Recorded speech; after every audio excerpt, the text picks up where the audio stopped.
Microplastics are tiny little bits of plastics that you don't see with your eye, but they are there. You will find in any bottle, plastic bottle of water or another drink, you will find a lot of microplastics. You drink it and nobody really knows what's happening when you get it into your body. Scientists have found microplastics in the bodies of small animals, like shrimp type animals, 10 kilometers down in the deepest parts of our oceans.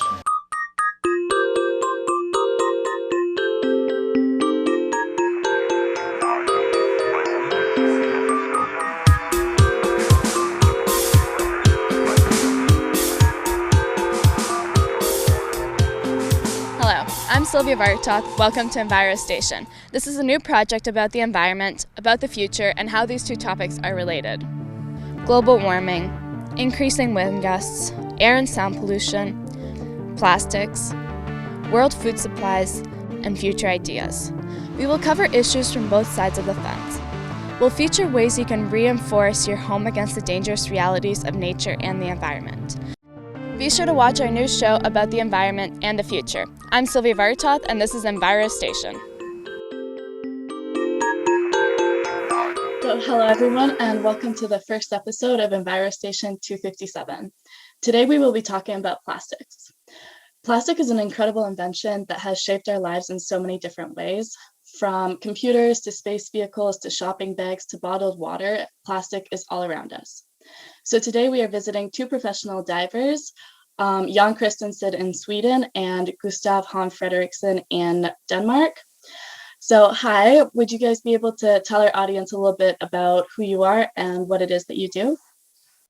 Hi everybody, I am Gustav from Denmark, and I'm an engineer, professional engineer, and then I'm also a diver, and I have a diving vessel. Diving mostly around in Denmark, but also in Sweden. Hi everybody, I'm Jan from Sweden. I'm working in construction, but I've been working for a couple of years in diving, and been diving all my life. So what is happening in regards to plastics underwater? Can you tell us a little bit about the issues that you're seeing? Okay, talking about plastics in the ocean, maybe we should start a little earlier. Like, if you see, the problem with plastic in nature in general is that 250 years ago, if you had some garbage, something that you needed to throw out, you just could throw it in nature. It would be made out of wood, it would be made out of leather, it would be made out of materials that come from nature.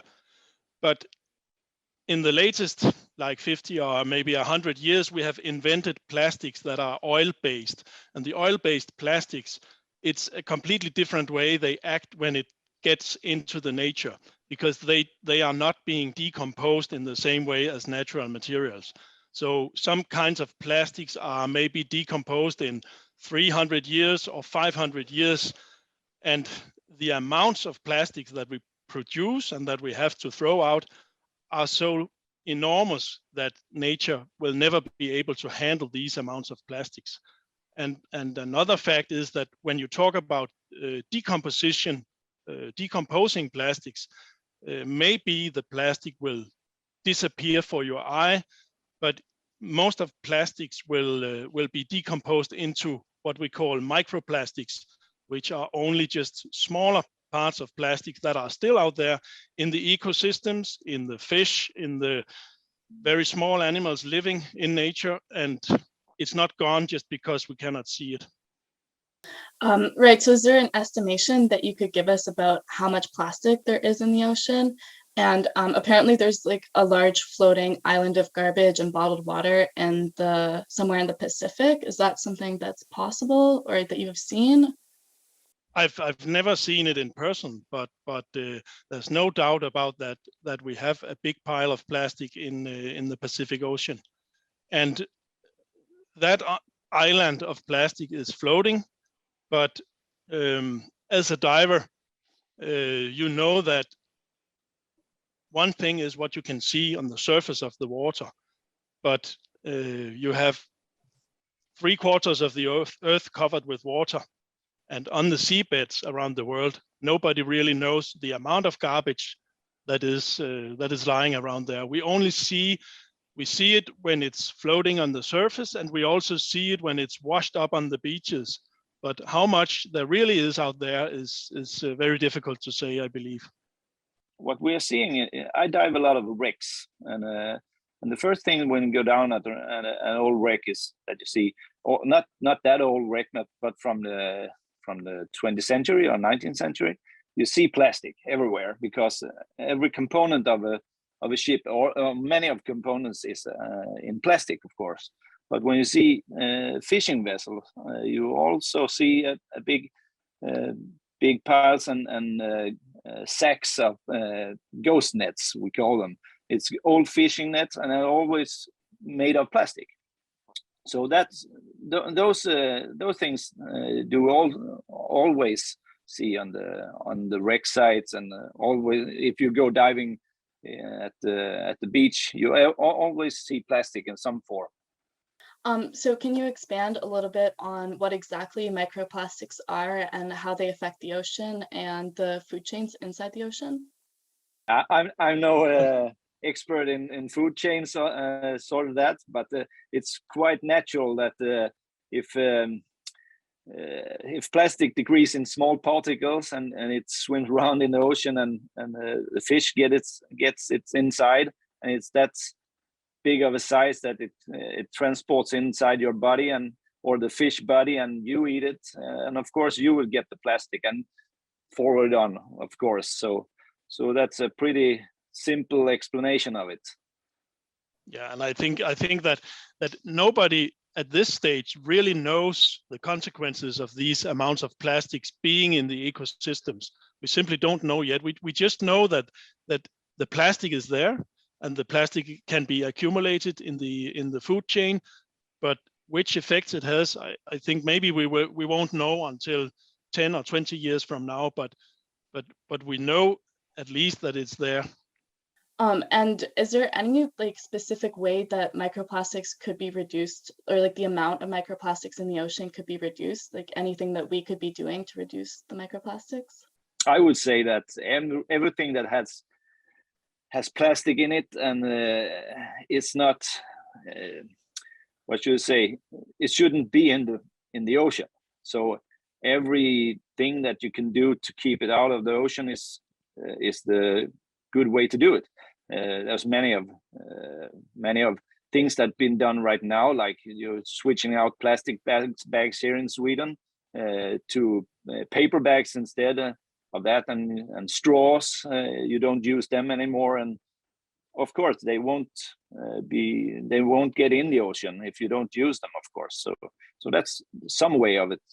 But that is also a great subject that in the world that has to be you need more scientific evidence on how does the plastic get into the ocean. Of course, we know that when we throw a plastic bottle in a river or in a stream, it will at some point end up in the ocean. But how much microplastics or just nanoplastic is ending up in the seawater from industrial and household wastewater, and also plastic parts that are used on the vessels and in the industry that are worn, like ropes and fishing gear that is worn when you use it. Any kind of wear and tear on plastic parts will create microplastics, and if you are at sea, at some point it will end up in the oceans. I think it's a pretty new experience or problem for us. It's a quite new thing. That a good example of that is the Swedish television did a advertisement, a commercial for about in the 70s or 60s or 70s, where they told people to fill, if they want to throw out plastic garbage or garbage in some kind, you fill a plastic bag and put some stones in it and then put it in the water. That's the way to dispose it. So in your opinion, would you say that there are any solutions or ways to improve on these issues and plastics in the ocean? Well, the first thing we can do is do not throw any plastic anywhere in nature. That's the first thing. That is for everybody to do. But how to solve the bigger issues with innovation of new materials or bioplastics, plastics which are made out of corn products, which is 100% biodegradable, could be some solutions. But I don't think anybody has the perfect answer to that question right now.